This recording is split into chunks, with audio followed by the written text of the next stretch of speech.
galit at gustong manakit. Etong si BBM mga kababayan, nung tinanong siya ng media na, Hagva, anong masasabi mo na hinamon ka ni Atty. Vic Rodriguez na magpa-hair follicle drug test? Nang galaiti talaga mga kababayan na parang pag ganyan-ganyan pang napangiwi pa. At ang sagot niya, no! OA ha?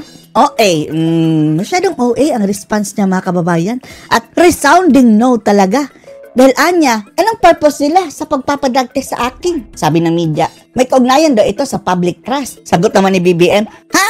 Anong kaugnayan ng hair follicle drug test dito sa public trust? Oh! Na mukhang lumalabas mga kababayan na hindi big deal ang pagiging addict dito sa public trust.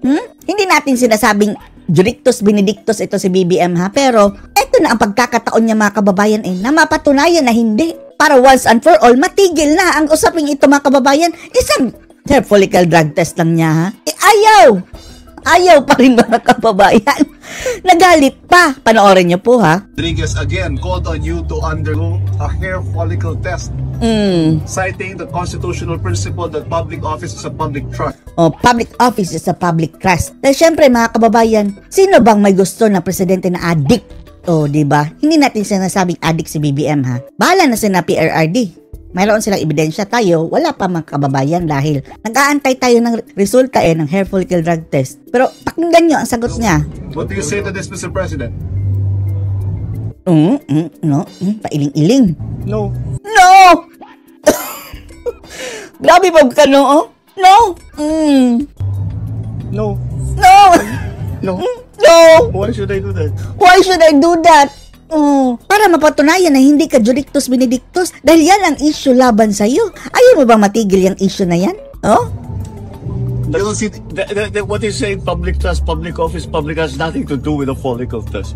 Ano has nothing to do with the hair follicle drug test? Paano pa kami magta-trust, BBM, kung sakaling Addictus Benedictus ang presidente? Yan ang parang driver natin mga kababayan yan ang nagmamaneho ng ating bansa. Tapos, ipagmamaneho tayo ng addict, disgrasya, mahuhulog tayo sa bangin. Kaya nga patunayan mo na hindi ka addict. Simple lang naman, di ba? Para matigil na yan, hair follicle drug test lang mga kababayan. Kahit pa for propaganda, sige, para matapos na, ayaw pa rin. Yes, no, wala namang koleksyon ng sinasabi niya. Wala koleksyon. Bakit nga ba mga kababayan na ayaw pa rin niya? Masyadong cheesy, no? Well, of course, it's always good to see that what we are doing is tinanong siya mga kababayan ha, na anong masasabi mo na 59% daw mga kababayan ng mga Pilipino ayon sa survey ang nasisiyahan sa performance ni BBM. 59%! Anyway mga kababayan, yan na lang pala ang kakampi nila, no? Yung mga survey at media. Nambudol mga kababayan, happy daw siya.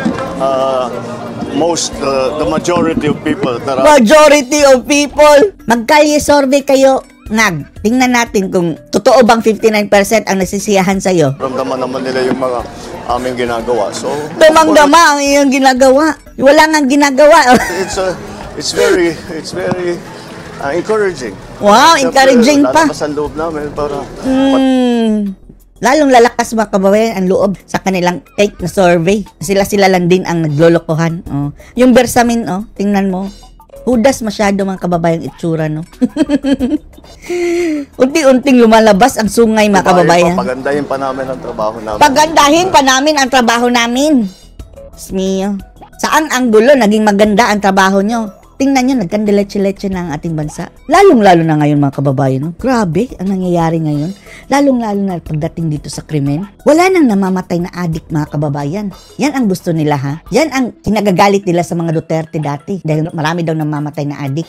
Ngayon mga kababayan, wala ka nang nababalita ang namamatay na adik. Ano ang namamatay? Yung mga biktima ng mga adik. Karumal-dumal mga kababayan ang mga pangyayari sa ating bansa ngayon lately ha. Pinugutan ng ulo, tinaga, pinatay, kung ano-ano mga heinous crimes mga kababayan. At ano ang common denominator dyan? Ang suspect mga kababayan ay puro lango sa droga. Kung kayang gumawa ng addict niyan mga kababayan, ang ordinaryong addict ng ganyang mga karumal-dumal na gawain, how much more kung addict ka sa cocaine? Kaya BBM, kumasa ka na, hair follicle drug test na para once and for all, patuldok ka na yung issue na yan eh. Kahit isang beses lang. At hindi dapat natatapos dyan mga kababayan. Dapat patunayan niya na seryoso siya sa paglaban sa illegal na droga. Hulihin niya yung mga nagtutulak ng droga. Pero anong nangyari? Anong nangyari mga kababayan sa panahong ito? Napalaya nga yung si Mabilog, no? Na sinasabing narco-politician, sabi ni PRRD. Tapos yung self-confessed drug lord. Napalaya si Kerwin Espinosa. Si Laila Sabadilima na nakasuhan dahil mayroong issue sa illegal na droga, nakalaya, at marami pang mga personalidad mga kababayan na sayarot, yun pala, nahuli rin tapos nakalaya pa rin. Malapit yun sa Malacanang. Ano ba nangyayari? Ay nako. Mabuti ito na may mga graduate na tayo na papasok ulit sa pamahalaan na bagong train. Yan ang mga kailangan natin. Mga bagong buwang mga kababayan. Bagong, yung mga young goons, yung tinutukoy niya. Talaga natin. Mga That time sure bagong inspires buhaya. them as well as all of us public servants to continue doing the best that we can. The best that we can. Kung ito ang best, ano kaya itsura ng worst? Senatorial debate, Attorney Vic Rodriguez again called on you to undergo a hair follicle test. Ito na mga kababayan, ang hair follicle drug test. Principle that public office is a public trust. Okay. Say to this, Mr. President. No, ayaw ko magpa-drug test. As easy as that mga kababayan, no? Itsura? No!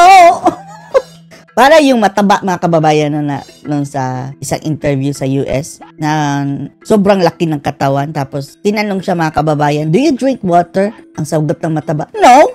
Para pang, bakit ka nagtatanong?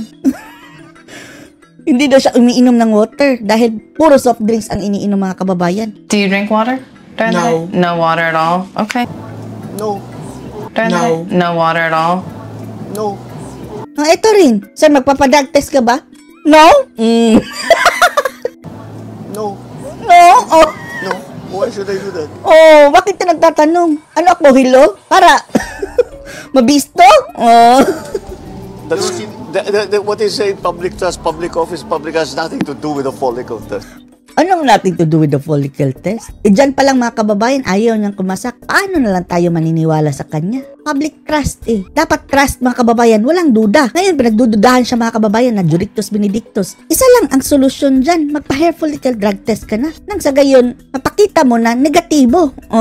Ayaw. O di, mayroong duda. Nasaan na ang trust ngayon sa BBM? Wala namang connection. Walang connection. He's always had that weakness every time when he was still working for me. If he believed in what he was saying, why did he work Sinisipon lagi, no? for me? Dahil binudol mo si Vic Rodriguez dati eh. Inulol niya lang mga kababayan. Mr. President, you're ready po to... So anong masasabi niyo dito mga kababayan na talagang violent reaction itong response si PBBM mga kababayan sa hair follicle drug test? Anong masasabi niyo dito? Post comments below.